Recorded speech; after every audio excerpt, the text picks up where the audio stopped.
This is a Power 98.7 podcast. Now we're talking. Subscribe to Power 98.7 podcasts in iTunes or wherever you get your podcasts. There's more on power987.co.za. Welcome back to the show. We are in the last hour of the Power Zone, this being the Wednesday installment of this show. Thank you very much for hanging out with us, for starting the day with us. We're not taking that for granted at all. This being the godly hours where you find us on the show between 12 midnight and 3 o'clock every weekday without fail. So this morning I want us to reflect and just shine the spotlight on the boy child. This being because the 16th of May was World Day for the boy child. So we bring in Daddy Zibuse Kunene here. He's coming through from organization Dads in the Picture. They deal squarely with issues pertaining to just fatherhood and the likes. And this morning we're going to be really carrying the boy child, working with the boy child, just exploring this journey of the boy child, some of those challenges that are still faced by the boy child as we speak right now. A lot to unpack because for the longest of time we've had, even on the show, just conversations around people concerned of the boy child, that often with all of these programs take a girl child to work, and most of these empowerment programs are centered around the girl child. So then we're neglecting the boy child, and that we've been told that it's a recipe for disaster. So the 16th of May, we saw internationally this day being marked International Day of the boy child. So Daddy Zibu says here, you at home, you're welcome to speak to us on 0861 987 000. So if you have any stories to share with us around the boy child, and if you were concerned or worried around the boy child, that we've often neglected the boy child as we go with our day to day, you're welcome to share with us and reflect with us also under the hashtag Power Zone this morning. Daddy Zibu say, good morning. Welcome to the show. Good morning, Katlego. How are you? I'm doing well, man. How are you? I'm fantastic. Yeah, I know. It's always lovely to have you on, man. And I know very well that this is very important because there've been programs over the years centered around just the development of the girl child, where then to a point where people then started raising issue to say, when do we then start roping in the boy child so that we don't forget or in any way create some sort of an animosity between these two, while we're trying to correct some of the injustices of the past. So we're seeing this International Day of the boy child being marked on May the 16th. And here at home, we also formed part of those that celebrated and marked this day. Yeah, definitely. It's quite interesting that as a society, or maybe let's talk internationally, that when the move started to empower the woman and empower the girl child, actually it's to emancipate, right? The woman and emancipate the girl child.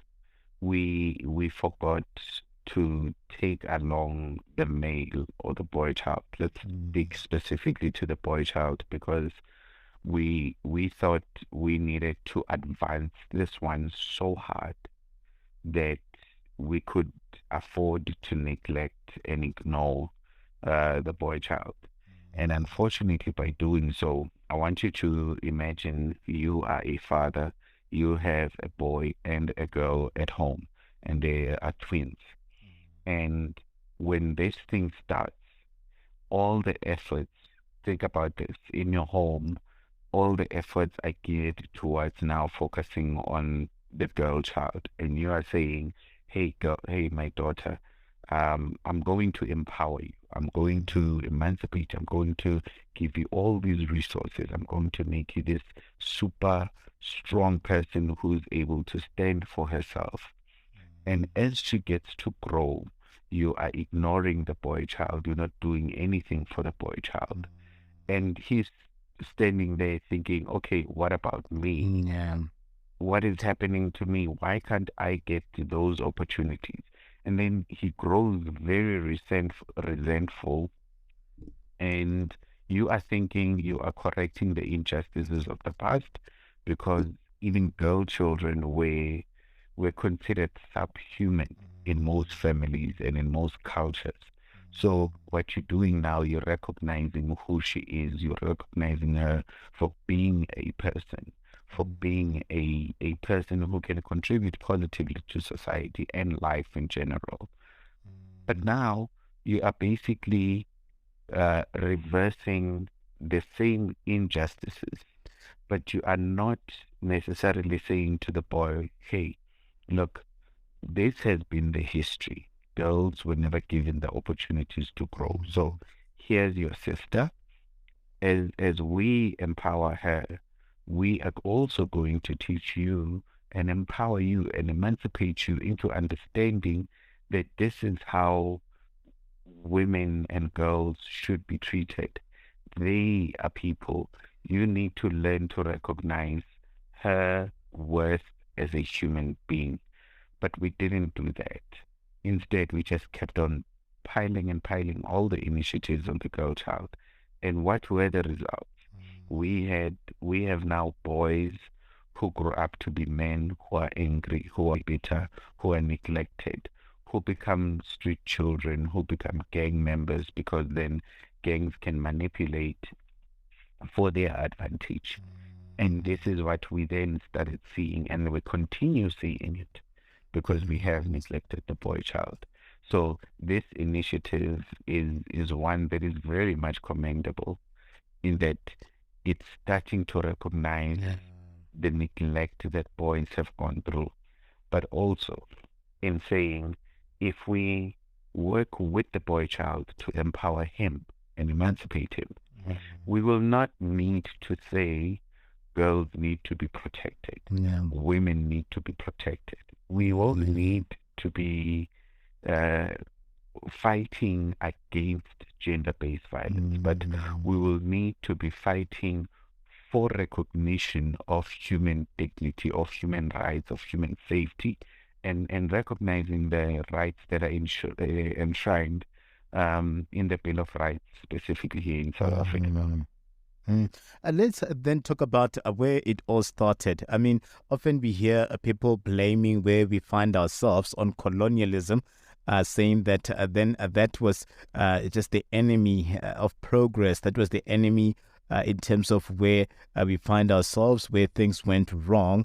This issue of neglecting the girl child, where did it all start? Because it seems when I was looking at it, I was doing my research as well, but it seems like it touches on a religion, it touches on tradition, it touches on the economy, it touches on various sectors, and cut across, it seems like for the longest of time, then the girl child was in the receiving end. Hence, we saw all of these efforts to a point where then people even neglected the boy child by trying to correct. Where did it go wrong, and why does it then cut across even all of these sectors of the society?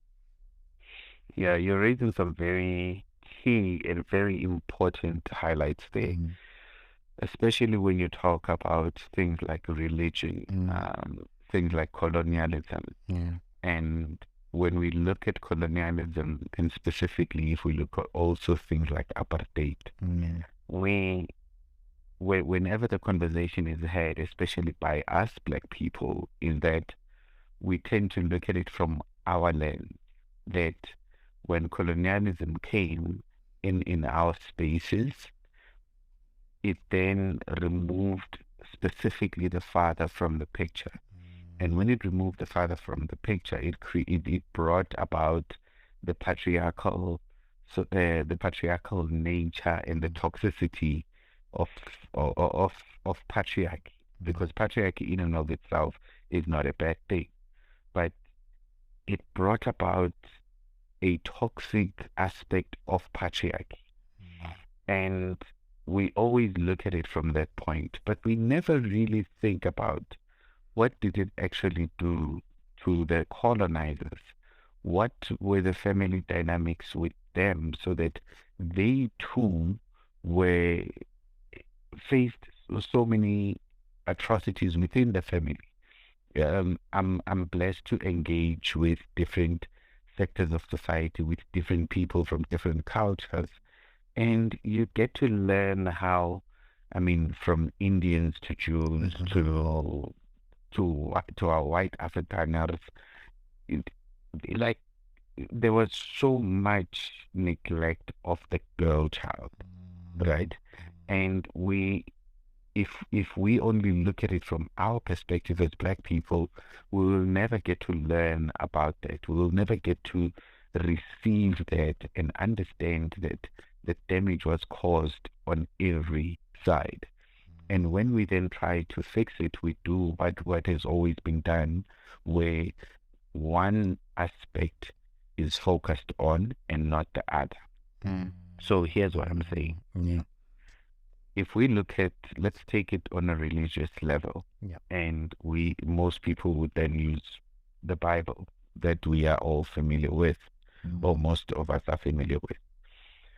When we get there, people would often say, yeah, the Bible is patriarchal. It always promotes men. God is looked at as a man, as a father, and women are not considered. But that's actually not true, because the Bible is littered with stories of women who changed the world.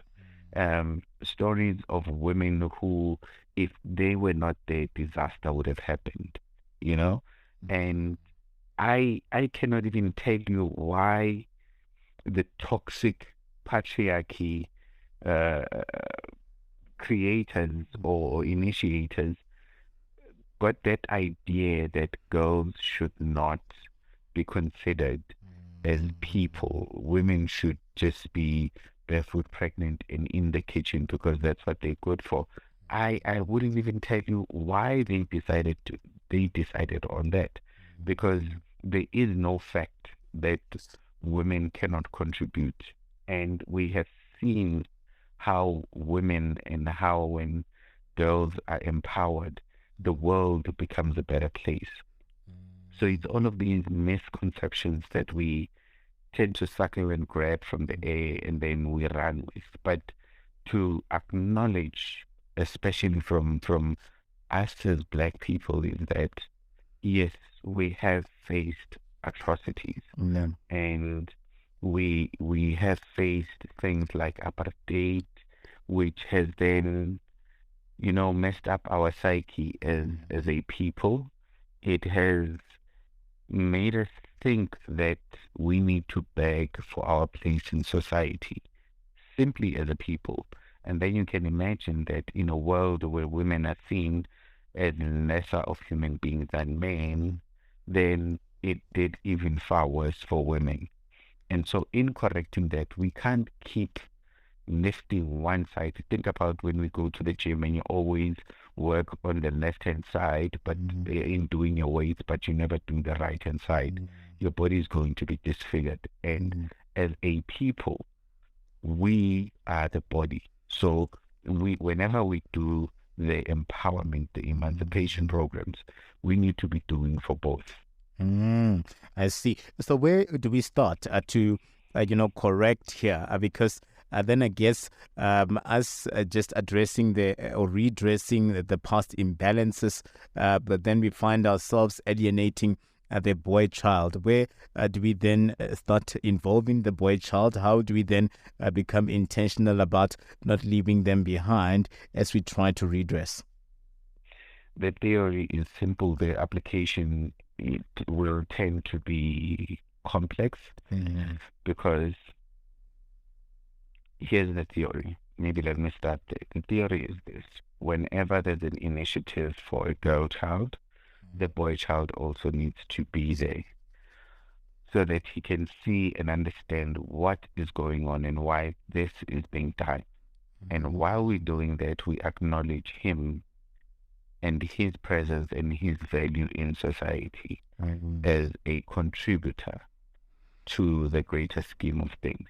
That's the theoretical side of things. And if we are to start, the best place we believe is in the home, where I'll also be the first to admit that as much as we want to raise boys and girls the same, the two are also different in their behavior, right?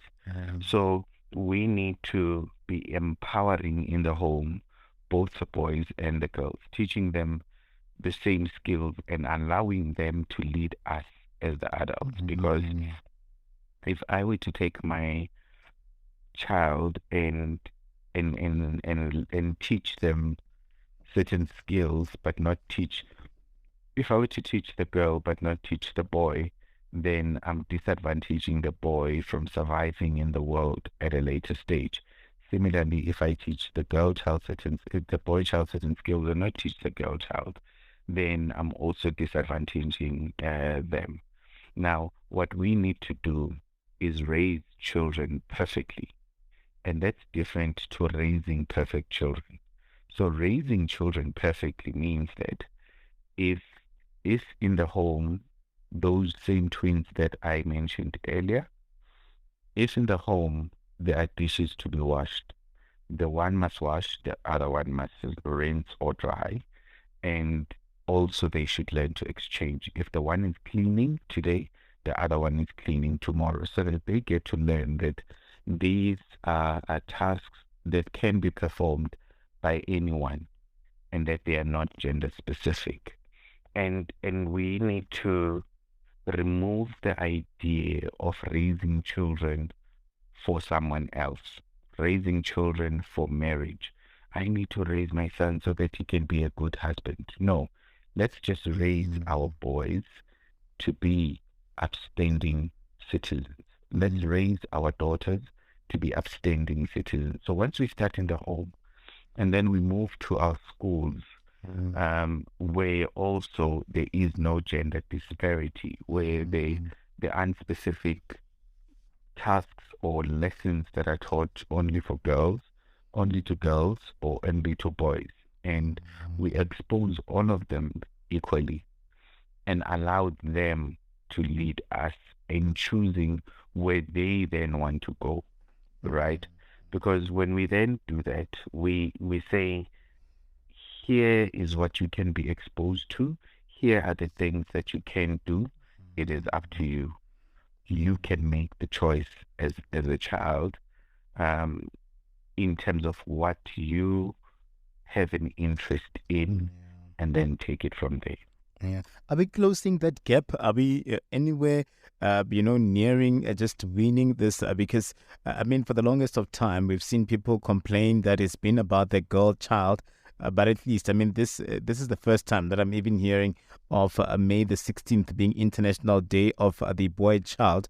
Then it seems as if like something is happening in this regard, and we're closing the gap. Where are we? But as we push to mark the day, and as we push to conscientize those that are in the community, in the home, in the churches, and in all of these sectors? We are unfortunately not where we should be, but it's because the awareness to bring along the boy child has only just recently started. And the programs geared towards the girl child have advanced, even though we'll admit that giving opening up those spaces where it was previously boys' clubs, it's still, though those spaces still exist, and it may still take us some time into penetrating those spaces, into breaking down those ideologies. But this has already started. From what I've learned is that the International Day for the Boy Child started in 2018.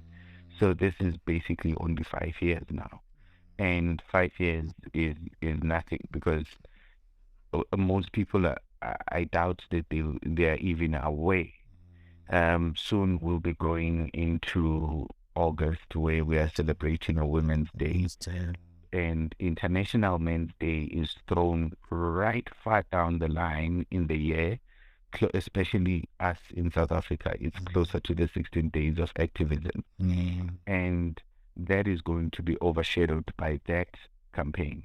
So we can see that those efforts, although they are there, and they are starting to gain momentum, And thankfully, programs like these, where we get to have these conversations, will then bring more and more awareness. And when we have more and more awareness, which is what we need to keep doing, but we also need to be careful that we don't keep pushing this one at the expense of the other, and we don't sell the narrative that we need to be working on this one only, as in the International Day for the Boy Child, that we don't necessarily push this one to compete with the other, but we need to say we are celebrating bringing a girl child to work. What then does that mean for the boy child? What are we doing for the boy child? Let us bring them on board so that they understand why we are doing this, so that they too get to be participants in the emancipation program. Because imagine if we have boys also now advocating for the emancipation of the girl child, and they get into relationships and they understand those dynamics, and they get to understand that a woman can earn 10 times more than you, but it still does not invalidate you. It still does not emasculate you, because you have value beyond the financial contribution in a relationship.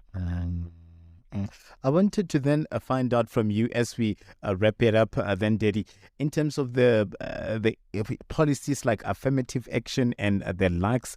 Do we see then, as we fare or as we go about, roping in the boy child, do we see some of those policies then take a back seat? How do we deal with some of these policies that were structured specifically to close that gender gap and to address some of the shortcomings that we've had, especially between the boy and the girl child? You see, those policies, they, in and of themselves, they are good. And what we need to be doing, especially these days, is focusing on having, let's take South Africa, for example. We have a department for women, right? But we don't have a department for men. We have the men's sectors, but those are simply just voluntary organizations. They are part of civil society, but they are not as prominent as the Department for Women. And what you are basically saying is, this is what we'll focus on. Again, working on exercising and lifting the left hand and forgetting about the right hand. You'll be disfigured. We believe that our society will be better off when there are policies, when there is legislation that is geared towards also emancipating men and recognizing men, but also teaching men that we are not superior to women. And if we are to think about it, I love saying this, that a married man knows who's the boss in the home. And it's definitely not him. Because if a married man was to say, I'm going somewhere, and the wife was to say no, that's the end of the discussion. Because he knows who the boss is in the home, right? Yeah. So if we can be honest with ourselves at that point and say, look, the power is not really where we think it is. Let's stop fooling ourselves. And when we start doing that, being honest with ourselves and saying, women actually do hold the power. We just need to coexist. And we always need to be bringing children into the mix and not only the girl child. Yeah. So when we start doing that, then we're doing a lot. And that's why even at that in the picture, if you look at our logo, it's not a boy child, it's not a girl child, but it's a girl and a boy child. So we're saying to Daddy, these are your children. They need your love, because the father is the girl's first love. And the father is also the one who sets the benchmark for manhood and towards manhood for the boy child. So we don't go only for girls. We don't go only for boys. We are for children, and our advocacy is for children, so that whenever they reflect upon their life, they can see that dad has always been in the picture. No, that is true.